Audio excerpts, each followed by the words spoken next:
Sebelum kita mulai kajian, kita awali sama-sama dengan bersolawat kepada Rasulullah SAW.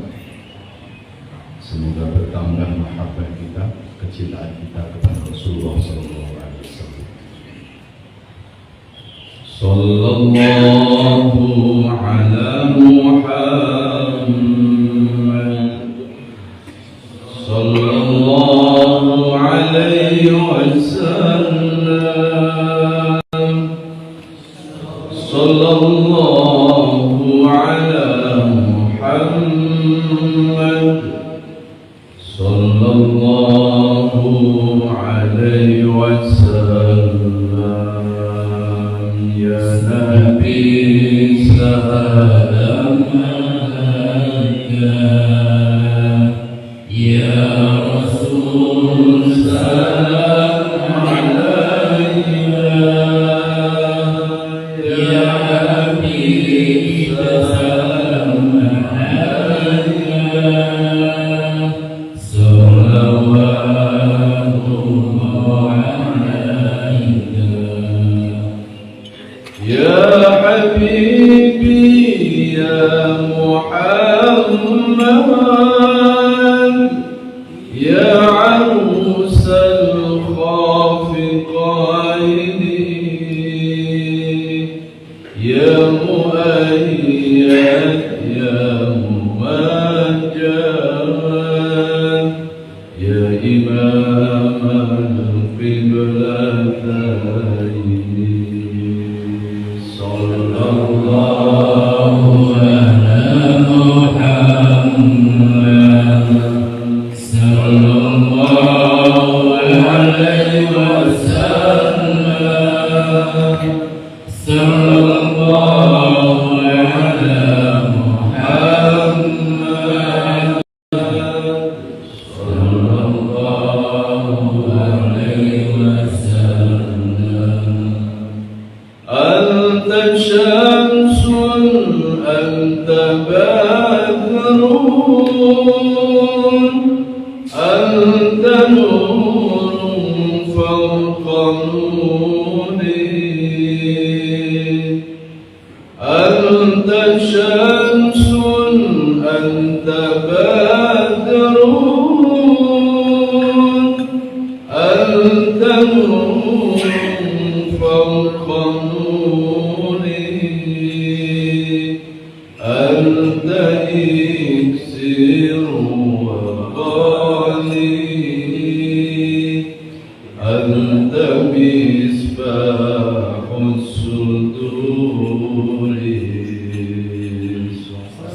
Sallallahu ala Muhammad, sallallahu alaihi wasallam, sallallahu ala Muhammad, sallallahu alaihi wasallam.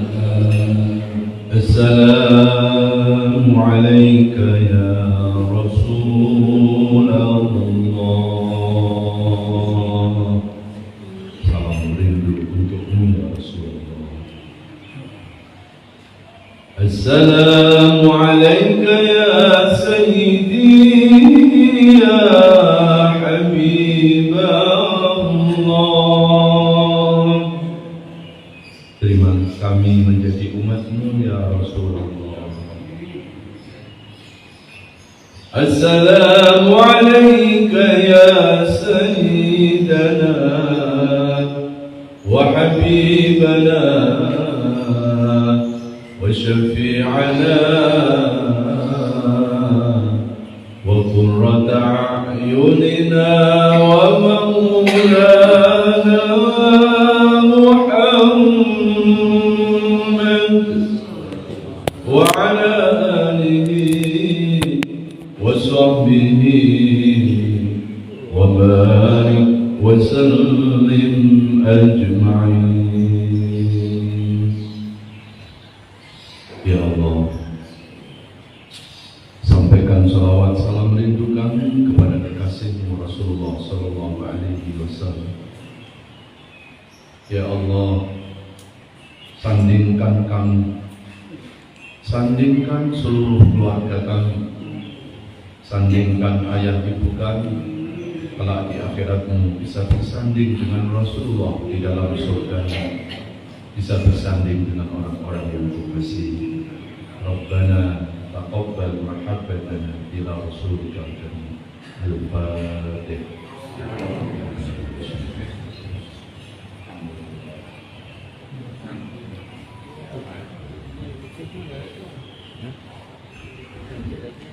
Assalamualaikum warahmatullahi wabarakatuh. Bismillahirrahmanirrahim. Alhamdulillahirabbil alamin. Allahumma shalli ala Muhammad wa ala alihi wa sahbihi wa barik wa sallim ajmain.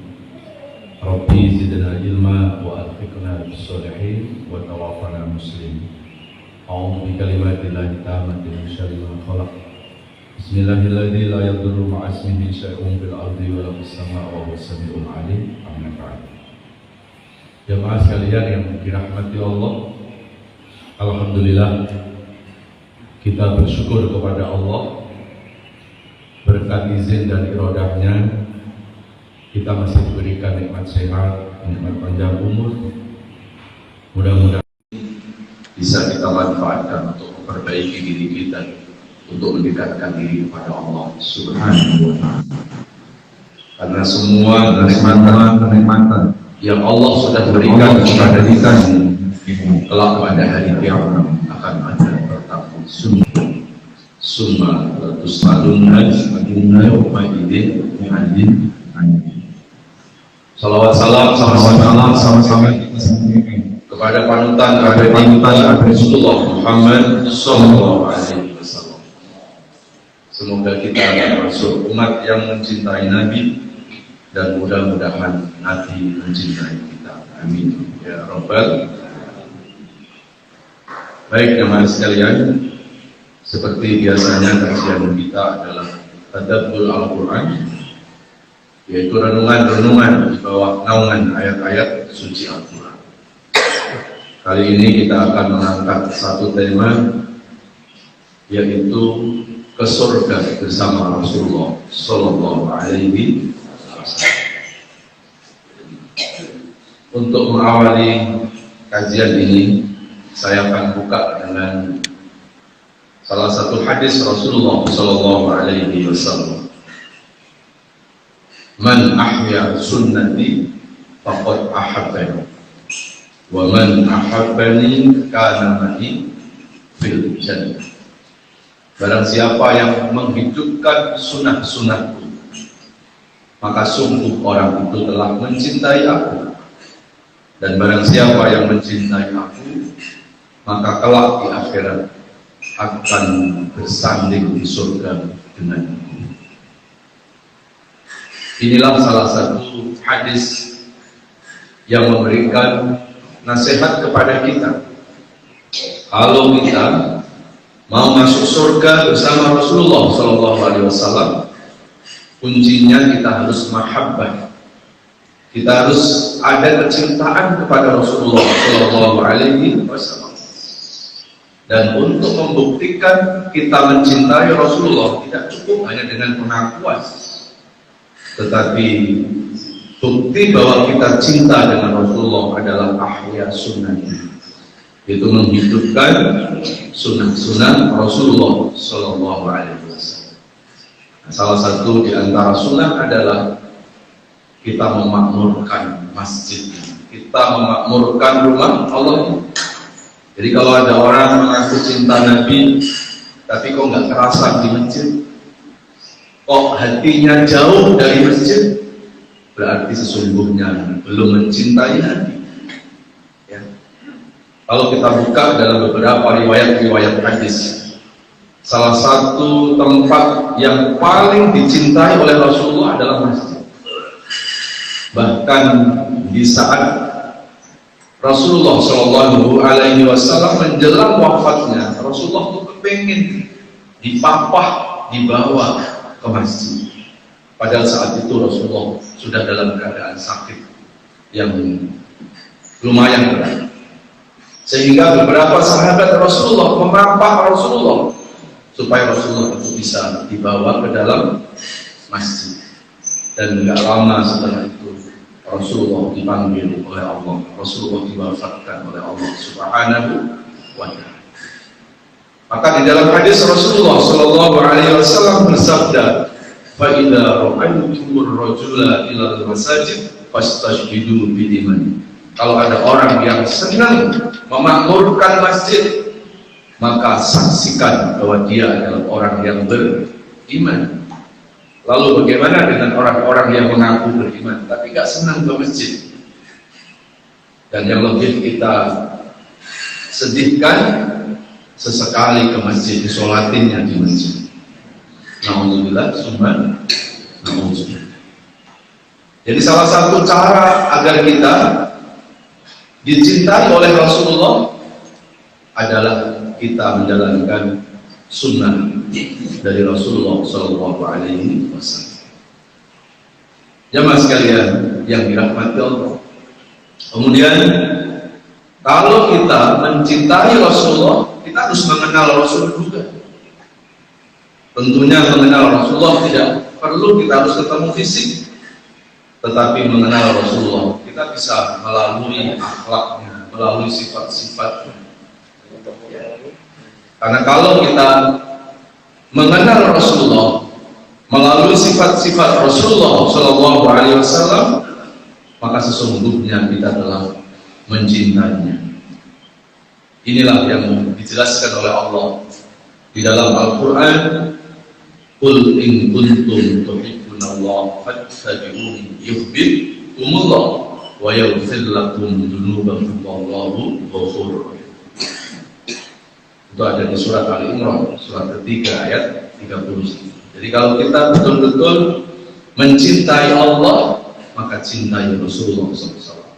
Dan salah satu bukti kita mencintai Rasulullah adalah mewarisi sifatnya, mewarisi akhlak. Baik, kita akan mengenal Rasulullah melalui akhlaknya dalam Al-Quran surat At-Taubah surat 9 ayat 128. A'udzubillahi minasyaitonir rajim. Bismillahirrahmanirrahim. Laqad ja'akum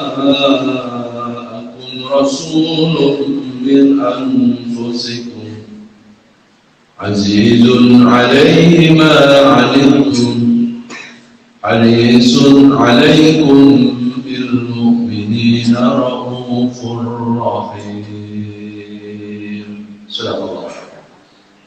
Bisa kita renungi surat At-Taubah surat 9 ayat 128.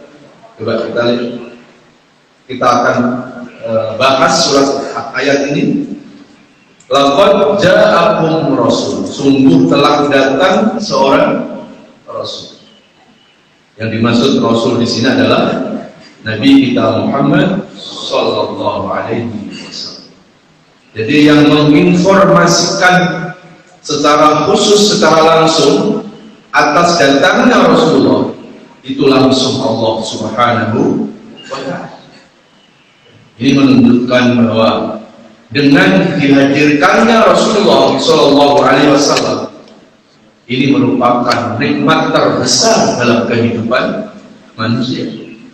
Maka Allah sendiri yang memberikan informasi. Kemudian Rasulullah itu min anfusikum, diciptakan dari jenis kalian. Maksudnya kalau kita ini manusia, maka Rasulullah Shallallahu Alaihi Wasallam juga dari manusia. Kalau Rasulullah itu dari bangsa malaikat, kita nggak bakal bisa mengikuti. Walaupun Rasulullah Shallallahu Alaihi Wasallam diciptakan dari bangsa manusia, tetapi tidak seperti manusia pada umumnya. Muhammadun basyarun la kal bashar. Nabi Muhammad adalah manusia, tetapi lakal bashar tidak seperti manusia biasanya. Bal huwa kal yakut bainal hajar, diumpamakan Rasulullah seperti batu mutiara, sementara kita seperti batu kali. Sama-sama batunya, tapi harganya pasti beda. Lalu siapa Rasulullah itu? Ini salah satu sifat-sifatnya. Azizun alaihi ma anittum, adalah Rasulullah SAW seorang nabi yang punya empati, yang punya kepedulian terhadap umatnya. Rasulullah tidak rela kalau melihat umatnya itu menderita. Ya. Kalau dalam Islam ada satu kenikmatan, maka Rasulullah rela merasakan nikmat itu belakangan. Yang penting umatnya dahulu merasakannya. Tetapi kalau di dalam Islam ada kesulitan, ada pengorbanan, maka Nabilah orang pertama yang merasakan kesulitan itu. Yang penting umatnya jangan merasakan. Inilah salah satu sifat Rasulullah SAW. Maka ketika hari-hari ini kita mengaku cinta kepada Rasulullah SAW, kita harus mewarisi sifat itu. Kita harus mewarisi akhlak itu, yaitu kepedulian, rasa empati kepada orang lain. Bahkan dalam sebuah hadis Rasulullah SAW bersabda, "La yu'minu ahadukum hatta yuhibba li akhi ma yuhibbu li nafsi." Tidak sempurna iman seseorang kalau orang itu belum mencintai orang lain sebagaimana dia mencintai dirinya sendiri. Bahkan dalam hadis yang lain, tidak termasuk umatku kalau ada orang perutnya kenyang sementara tetangganya kelaparan. Ini adalah pesan dari akhlak Rasul. Jadi kalau hari ini ada orang yang mengaku umatnya tapi nggak punya kepedulian, nggak punya empati sama orang lain, hidupnya apatis di tengah masyarakatnya, ya, maka sesungguhnya kita belum mencintai Rasulullah SAW. Ini adalah sifat Rasulullah. Lalu yang kedua, harisun alaikum. Rasulullah SAW itu selalu memikirkan keimanan dan keselamatan kita umatnya. Rasulullah SAW lebih mencintai umatnya melebihi dari mencintai dirinya sendiri.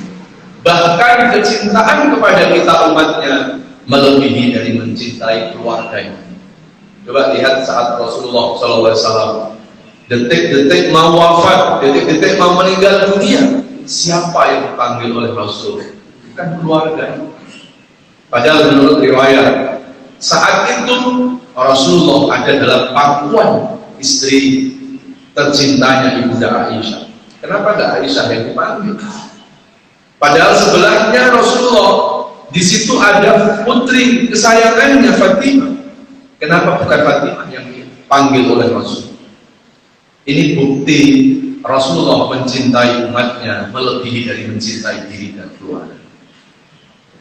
Ya mas sekalian yang dirahmati Allah. Nah, maka salah satu cara untuk mencintai Rasulullah, kita harus menumbuhkan mahabbah kita, kecintaan kita kepada Rasulullah SAW. Kemudian yang ketiga, salah satu sifat Rasulullah adalah wabil mu'minina raufur rahim. Rasulullah selalu berkasih sayang kepada sesama orang-orang yang beriman. Jangankan kepada orang yang jelas-jelas beriman kepada Allah, kepada orang yang di luar Islam, kepada orang yang tidak beriman kepada Allah, Rasul pun tidak pernah membenci. Rasulullah tidak pernah menyakiti. Ya. Inilah akhlak Rasulullah SAW. Jadi kalau hari-hari ini ada orang yang mengaku umatnya kok sesama umat Islam saling bermusuhan, saling membenci, saling provokasi, saling menyesatkan, padahal yang disesatkan adalah saudara muslimnya sendiri, maka jelas ini berlawanan dengan akhlak Rasulullah SAW. Ya. Bapak Ibu mungkin sudah pernah mendengar salah satu akhlak Rasulullah terhadap orang di luar Islam. Dalam sebuah hadis diriwayatkan Rasulullah pernah memberi tausiah di dalam masjid. Lalu tiba-tiba masuklah orang Badui ke dalam masjid. Begitu orang Badui sudah masuk di dalam masjid, orang Badui kencing di masjid itu. Maka semua sahabat yang hadir pada saat itu memarahi orang Badui itu. Lalu Rasulullah SAW mencegahnya, ya ma'asyiras sahabat, la tabaghadu. Kalian tidak boleh marah sama orang Badui. Kenapa orang Badui ini kencing di masjid? Mungkin dia bukan orang Islam. Mungkin dia belum tahu masjid ini tempat suci, atau mungkin sudah terlalu kebelet tidak bisa menahan kencingnya. Akhirnya Rasulullah SAW mengambil sorbannya, dan sorban itu digunakan untuk mengepel, untuk mengelap kencingnya orang Badui. Sampai akhirnya orang Badui itu terkesima, sampai orang Badui itu sangat terheran-heran dengan akhlak mulianya Rasulullah. Kok ada orang sebaik ini? Semua orang memarahi dirinya, tetapi ini ada orang yang justru malah mengepel kencingnya, mengelap kencingnya. Dan setelah Rasulullah melakukan itu, akhirnya Rasul menyuruh orang Badui itu supaya tetap pulang. Kenapa? Karena Rasul khawatir jangan sampai nanti terjadi tindakan kekerasan fisik yang akan diterima oleh orang Badui. Lalu keesokan harinya orang Badui terngiang-ngiang dengan akhlak Rasulullah yang mulia. Lalu datanglah keesokan harinya ke masjid lagi, bukan mau kencing lagi, tetapi datang ke masjid bersyahadat masuk Islam di depan Rasulullah SAW. Orang Badui mengatakan, alangkah indahnya, alangkah mulianya akhlakmu wahai Rasul. Selama ini aku mendengar tentang engkau. Engkau adalah orang yang membawa ajaran sesat. Engkau tukang sihir. Namun ketika aku langsung menyaksikan sendiri betapa mulianya akhlakmu, maka aku empati dengan agamamu. Hari ini saksikan aku masuk Islam. Asyhadu an la ilaha illallah wa asyhadu anna Muhammadan Rasul. Coba tengok kisah ini Bapak Ibu. Andai saat itu Rasulullah SAW bersifat keras, bersifat kasar kepada orang Badui itu, kira-kira masuk Islam nggak orang Badui? Orang Badui boro-boro masuk Islam, mungkin orang Badui itu akan antipati terhadap Islam. Nah, inilah akhlak yang diajarkan Rasulullah SAW. Jadi kalau kepada orang yang berbeda agama seperti itu Rasulullah ya memperlakukannya, apalagi kepada sesama umat Islam. Maka tidak pantas ya kalau kita sesama umat Islam hanya cuma gara-gara beda fikih, hanya cuma gara-gara beda pemahaman, hanya cuma gara-gara beda mazhab, atau mungkin kita beda pilihan politik, lalu sesama muslim saling provokasi, saling menyesatkan. Dan yang lebih sedih lagi, kalau sesama umat Islam saling kafir-mengkafirkan.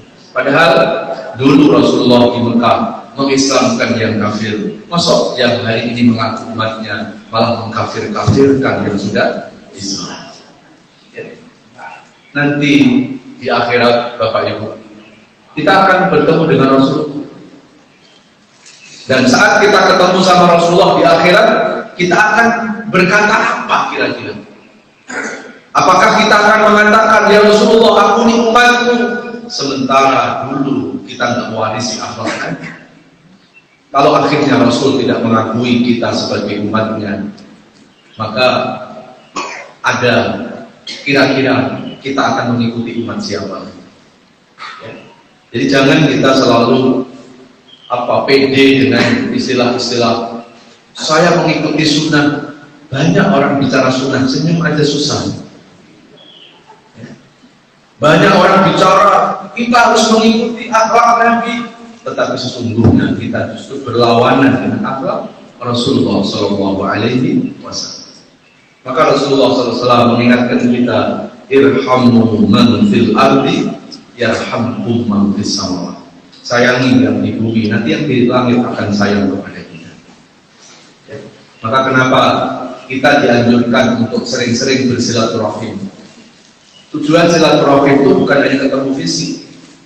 Ya, apa arti fisik bertemu, apa arti fisik berdekatan kalau sesungguhnya hati kita masih berjauhan? Ya. Apa arti ketemu lalu salaman tangan, tangannya bersalaman, tapi kalau hati masih bermusuhan, maka itu sebetulnya belum bersilaturahim. Jadi tujuan silaturahim itu adalah menumbuhkan kasih sayang, menumbuhkan empati, menumbuhkan persaudaraan di antara kita. Inilah akhlak yang diajarkan oleh Rasulullah SAW, supaya kita punya sifat apa? Saling asah, saling asih, saling asuh. Ya. Jangankan kepada sesama manusia, Rasulullah itu sangat penyayang terhadap binatang. Ya. Bahkan ada satu hadis Rasulullah pernah bersabda, ada seorang wanita yang ahli ibadah. Nanti di akhirat wanita itu terhalang, tidak bisa masuk surga. Lalu sahabat bertanya kepada Rasul, kenapa ya Rasulullah? Apa jawab Rasulullah? Kenapa wanita itu tidak bisa masuk surga? Karena dulu waktu hidupnya wanita ini pernah mendolimi kucing yang ada di rumah ini.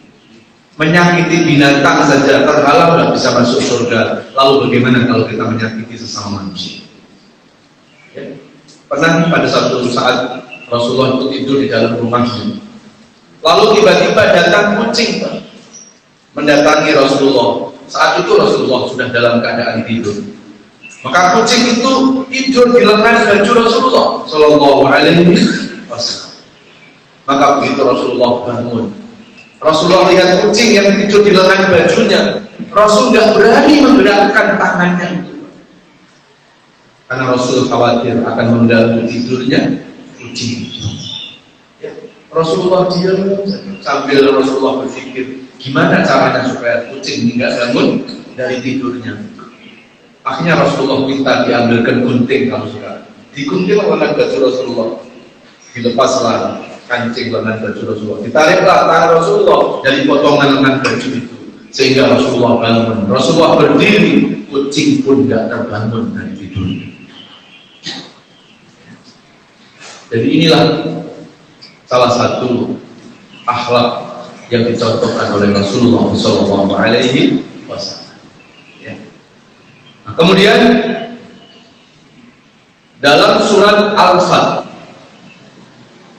surat ke-48, ayat yang ke-29. Ini ayat yang menjelaskan ciri-ciri pengikut setia Rasulullah Shallallahu Alaihi Wasallam. Mudah-mudahan di antaranya adalah kita. Amin ya Rabbal Alamin. Surat Al-Fat, surat ke-8. Surat 48, ayat yang ke-29. A'udzubillahi minasyaitonir rajim. Bismillahirrahmanirrahim. Muhammadur Rasulullah walladzina ma'ahu asyidda'u 'alal kuffari ruhama'u bainahum tarahum ruk'an sujjada يبتغون فضلا من الله ورضوانا سيماهم في وجوههم من أثر السجود ذلك مثلهم في التوراة ومثلهم في الإنجيل كزرع أخرج شطأه فآزره فاستغلظ واستوى على سوقه يعجب الزراع ليغيظ بهم الكفار وعد الله الذين آمنوا وعملوا الصالحات منهم مغفرة وأجرا عظيما. Al-Fat surat 48 ayat 29. Coba kita renungi ayat ini. Muhammadur Rasulullah, Nabi Muhammad adalah utusan Allah. Lalu walladzina ma'ahu, orang-orang yang mengikuti Rasulullah. Ini ciri-cirinya. Asyidda 'alal kufar, yaitu orang-orang itu keras benci terhadap orang-orang kafir. Ayat ini jangan dipahami secara tekstual. Kalau ayat ini kita pahami secara tekstual, berarti seolah-olah Al-Quran itu menyuruh kita untuk membenci orang non-Muslim. Padahal yang dimaksud benci keras terhadap orang kafir, orang kafir di sini itu dulu orang-orang kafir di Mekah. Ya. Loh, kenapa dulu orang kafir di Mekah disuruh kita disuruh disikapi dengan keras, disikapi dengan benci? Karena dulu orang-orang kafir di Mekah itu mau membunuh Rasulullah Shallallahu Alaihi Wasallam. Jadi ayat ini turun kepada para sahabat-sahabat Nabi supaya sahabat-sahabat Nabi membela Rasulullah Shallallahu Alaihi Wasallam.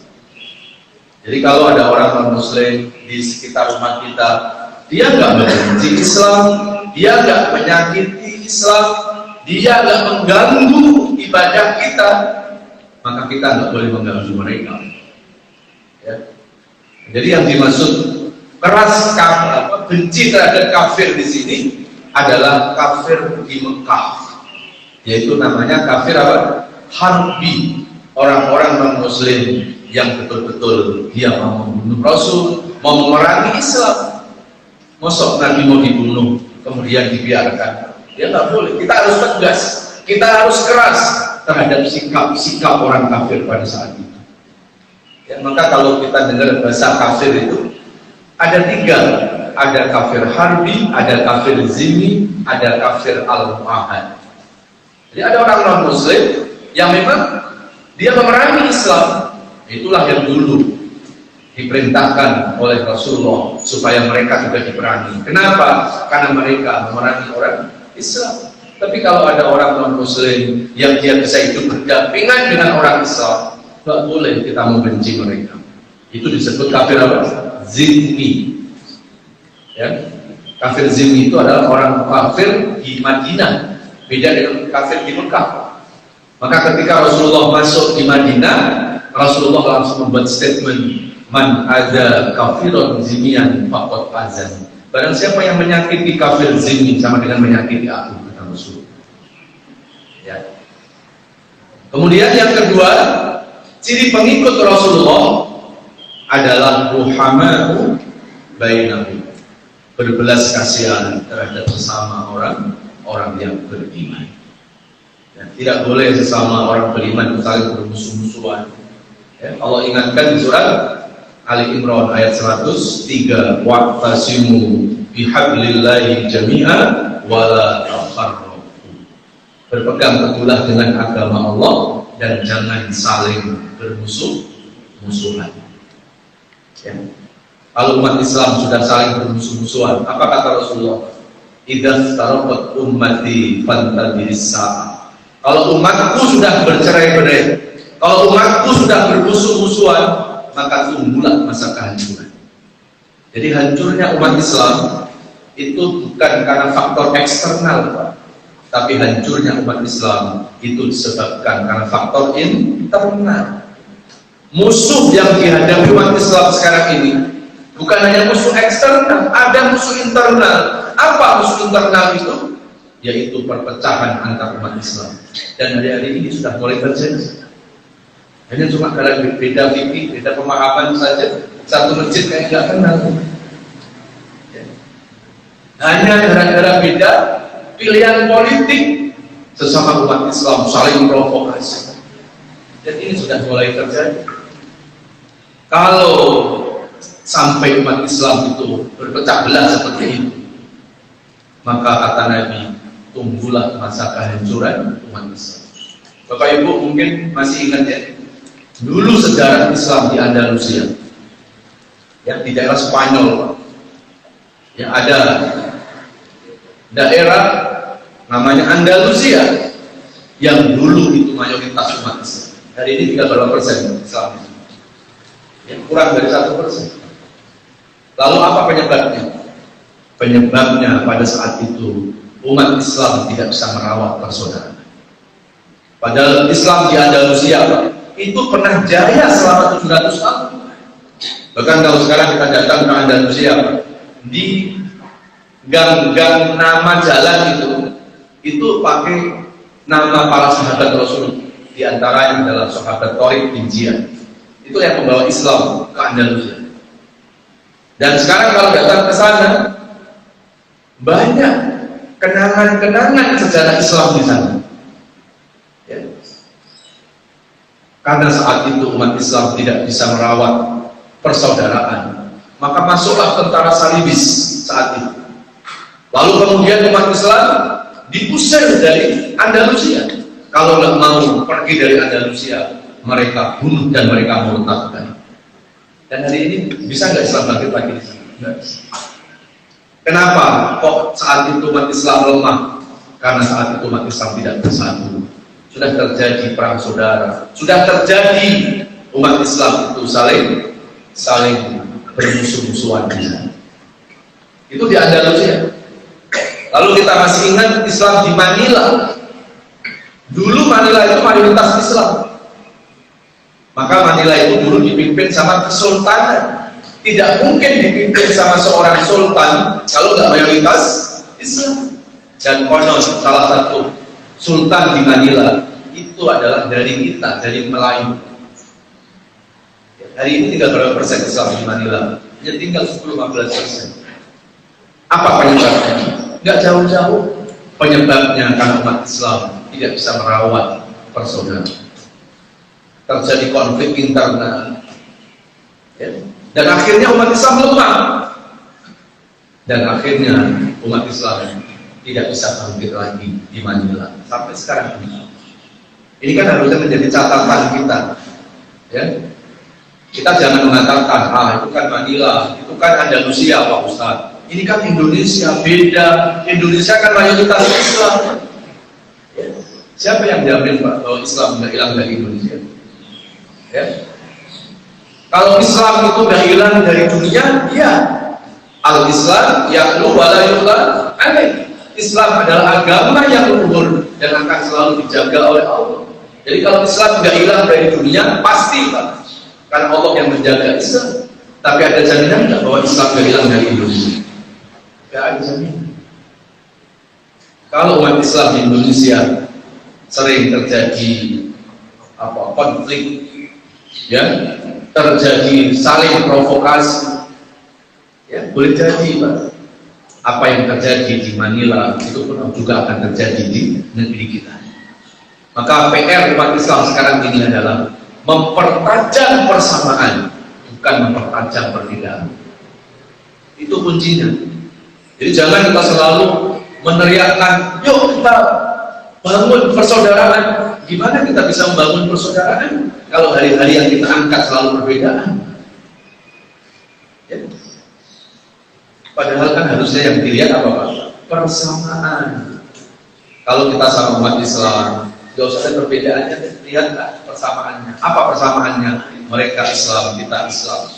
Ya, Tuhannya sama, Nabinya sama, Qurannya sama, kiblatnya sama. Pergi haji masih ke Mekah sama kan, belum bersentuh.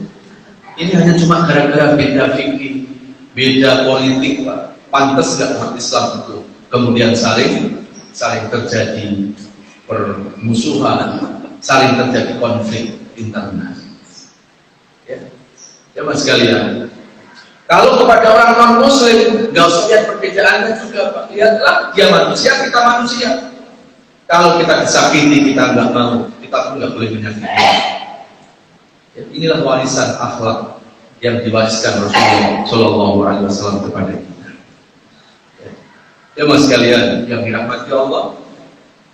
Lalu tanda pengikut Rasulullah yang berikutnya di surat Al-Fatihah tadi apa? Tarahum ruk'an sujud, selalu rukuk dan sujud. Ibadah yang ada rukuk sujudnya apa? Ibadah sholat. Maka ciri pengikut Rasulullah SAW itu selalu istiqomah dalam menjalankan sholat. Ya, bahkan Rasulullah kalau kita buka dalam riwayat Rasulullah SAW saking lama sujudnya kepada Allah, jidatnya sampai kepala, telapak kakinya sampai bentang. Ya, itu bukti betapa Rasulullah SAW selalu rukuk dan sujud di hadapan Allah. Jadi kalau hari ini ada orang yang mengaku umatnya, tetapi kok dia tidak istiqomah dalam menjalankan sholatnya, maka itu baru pengakuan saja. Kemudian yang berikutnya apa? Ya bertabuna fadlam minallahi wa ridwana. Ciri-ciri pengikut Rasulullah dalam semua aktivitasnya diniatkan untuk mencari keridhaan Allah. Ya. Kalau hidup ini Pak, kita selalu bergantung hanya kepada Allah. Kita hanya berharap kepada Allah. Dijamin hidup kita nggak akan banyak kecewa. Ya, kekecewaan kita selama ini kan kita banyak berharap kepada manusia. Contoh nih, ada seorang istri berbuat baik ke suami, Pak. Kalau tujuannya istri berharap kepengen dibalas oleh suami, kalau suami nggak balas kecewa nggak kira-kira? Lalu ketika istri itu kecewa dengan suaminya, yang disalahin siapa? Suami. Padahal kekecewaan istri itu bukan karena suami, Pak. Kekecewaan istri itu karena istri berbuat baik kepada suami, dia masih bergantung, dia masih berharap untuk dibalas oleh suami. Coba kalau seorang istri berbuat baik kepada suami, hanya berharap dibalas oleh Allah, nggak bakal kecewa. Karena orang yang ikhlas karena Allah, dia nggak butuh balasan dari manusia, dia hanya butuh balasan dari Allah Subhanahu wa Ta'ala. Begitu juga seorang suami cinta sama istri, tujuannya apa? Biar istriku membalas baik. Dan kalau istrinya nggak balas baik gimana? Suami kecewa. Ketika suami kecewa, yang disalahin siapa? Istrinya. Padahal kekecewaan suami itu bukan karena istrinya. Kekecewaan suami karena suami berbuat baik kepada istri, masih berharap dibalas oleh istrinya. Coba kalau berharap dibalas oleh Allah, dia nggak peduli mau istrinya balas nggak membalas. Dia yakin kebaikannya tidak akan disia-siakan oleh Allah. Ini ciri-ciri pengikut Rasulullah Sallallahu Alaihi Wasallam. Ya. Orang tua berbuat baik ke anak, kalau tujuannya untuk dibalas anak, ya kalau anaknya nggak balas baik gimana? Kecewa. Akhirnya orang tua jantungan. Ketika orang tua kecewa, kok yang disalahkan anaknya?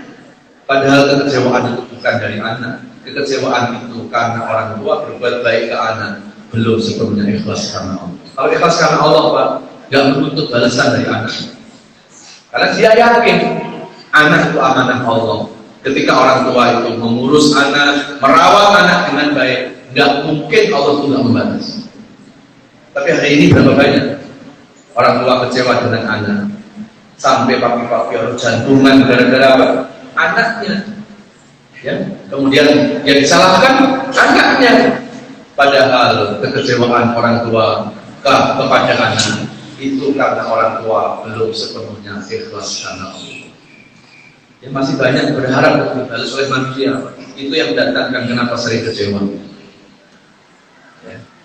Nah, maka salah satu kekuatan Rasulullah di dalam kehidupannya itu, Rasulullah tidak pernah bergantung dan berharap kepada selain Allah. Maka Rasulullah kan tidak pernah cengeng menghadapi itu. Ya, Rasulullah tidak pernah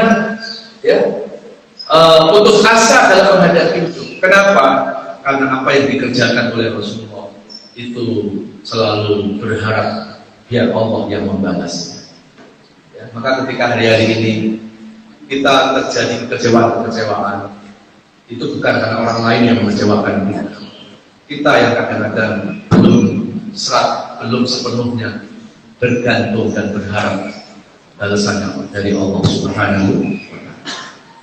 Maka inilah yang dijelaskan dalam surat Al-Bayyinah ayat yang kelima, wa ma umiru illa liya'budullaha mukhlishina lahu. Allah menyuruh kita bukan hanya beramal, tetapi Allah menyuruh kita agar murni, agar betul-betul ikhlas karena Allah Subhanahu wa Ta'ala. Ingat, setan itu tidak pernah takut dengan orang yang ahli ibadah, tetapi setan itu takut dengan orang yang ikhlas dalam ibadah. Jadi yang ditakuti setan bukan ibadah kita, tapi apa? Keikhlasan. Jangan dikira kalau kita ngaji di sini terus setan tidak memudahkan. Ya. Justru orang-orang yang ngaji, orang-orang yang sudah baik itu akan digoda oleh setan. Yang ditakuti setan itu bukan kebaikan, bukan amal kita, tapi yang ditakuti setan adalah keikhlasan kita dalam doa. Maka ketika kita sudah mampu beramal, jangan lantas kita puas dulu. Ya, pastikan amal yang kita lakukan itu betul-betul ikhlas, betul-betul hanya berharap keridhaan Allah Subhanahu wa Ta'ala. Dalam surat Al-Fajr ayat yang terakhir itu Allah berfirman, ya ayyatuhan nafsul mutmainnah irji'i ila rabbiki radiyatan mardiyah fadkhuli fi ibadi wadkhuli jannah. Coba lihat ayatnya. Wahai jiwa-jiwa yang tenang, ya ayyatuhan nafsul mutmainnah irji'i ila rabbiki, kembalilah kepada Tuhan radiyatan mardiyah, engkau mendapat ridhonya dan engkau mencari keridhaan. Jadi kalau kita mau mendapatkan panggilan-panggilan itu dari Allah, maka kita harus selalu berusaha dalam hidup ini mencari keridhaan Allah. Semoga Allah Subhanahu wa Ta'ala meridhoi kita dan kita juga meridhoi terhadap apapun keputusan Allah Subhanahu wa Ta'ala. Semoga apa yang saya sampaikan pada subuh hari ini ada manfaatnya dan mudah-mudahan kita bisa mewarisi dari akhlak-akhlak Rasulullah Sallallahu Alaihi Wasallam. Amin ya Allah ya Rabbal Alamin. Al-Fatihah. Bismillahirrahmanirrahim. Alhamdulillahirabbil alamin. Arrahmanirrahim. Iyyaka na'budu wa iyyaka nasta'in. Ihdinas siratal mustaqim. Siratal ladzina an'amta 'alaihim ghairil maghdubi 'alaihim waladdallin. A'udzu billahi minasyaitonir rajim. Bismillahirrahmanirrahim. Alhamdulillahirabbil alamin. Allahumma shalli ala Muhammad wa ala alihi wa sahbihi wa barik wa sallim ajmain. Ya Allah, bila hidup ke depan kami masih membawa kebaikan-kebaikan, ya Allah, mohon panjangkan usia kami, ya Allah. Berikan kesehatan jasmani rohani kami, ya Allah. Angkat seluruh penyakit-penyakit kami, ya Allah, baik penyakit fisik maupun penyakit hati yang susah diobati, ya Allah. Ya Allah, berikan keikhlasan dan kesabaran dalam menjalani sisa-sisa hidup ini, ya Allah. Jadikan sisa-sisa hidup kami ini menjadi hidup yang jauh lebih baik, ya Allah. Hidup yang lebih berkah, hidup yang penuh ibadah, hidup yang mampu memperbaiki diri, ya Allah. Ya Allah, dari mulai hari ini sampai Engkau mencabut nyawa kami, tetapkan iman dan Islam kami, ya Allah, sehingga hanya nama-Mu yang kami sebut ketika kami menghembuskan nafas terakhir kami, ya Allah. Ya Allah, sebelum ajal menjemput kami, izinkan kepada kami untuk bertaubat kepadamu, ya Allah, Ajarkan kepada kami makna taubat ya Allah, agar kami mampu menyadari dosa-dosa kami selama ini ya Allah. Kami sadar kami bukan orang yang suci dari dosa ya Allah. Kami bukan orang yang suci dari kesalahan ya Allah. Kami menyadari banyak dosa-dosa dari masa lalu hingga saat ini ya Allah. Ampuni dosa-dosa kami ya Allah. Jangan kau balas dosa-dosa kami dengan kemurkaan-Mu ya Allah. Jangan kau balas dosa-dosa kami dengan musibah-musibah yang selalu menghantui hidup kami ya Allah. Ya Allah, jadikan pertemuan kami pada hari ini pertemuan yang mendatangkan rahmat-Mu ya Allah, dan jadikan perpisahan kami perpisahan yang mendatangkan ampunan-Mu ya Allah. Wassallallahu ala nabiyyina Muhammad wa ala alihi wa sahbihi wa sallam walhamdulillahi rabbil alamin. Allahumma salli ala Muhammad ya Rabbi salli alaihi wa sallim. Allahumma salli ala Muhammad ya Rabbi salli alaihi wa sallim. Subhanallah wa bihamdika asyhadu an la ilaha illa anta astaghfiruka wa atubu ilaik. Mohon maaf lahir batin. Wassalamualaikum warahmatullahi wabarakatuh.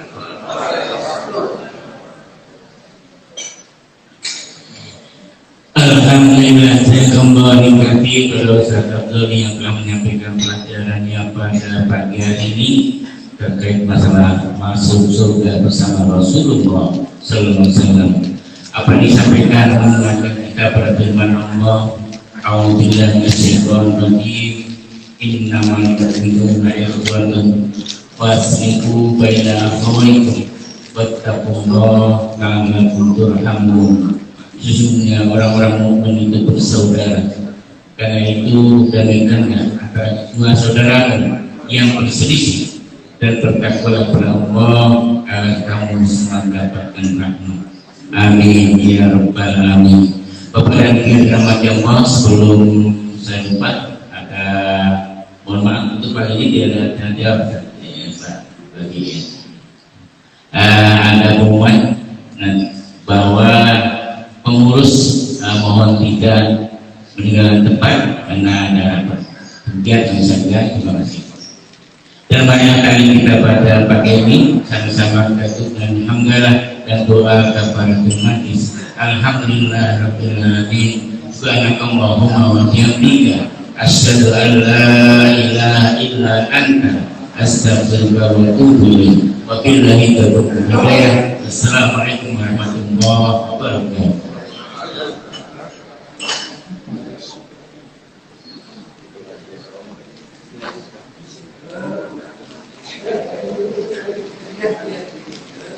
Terima kasih.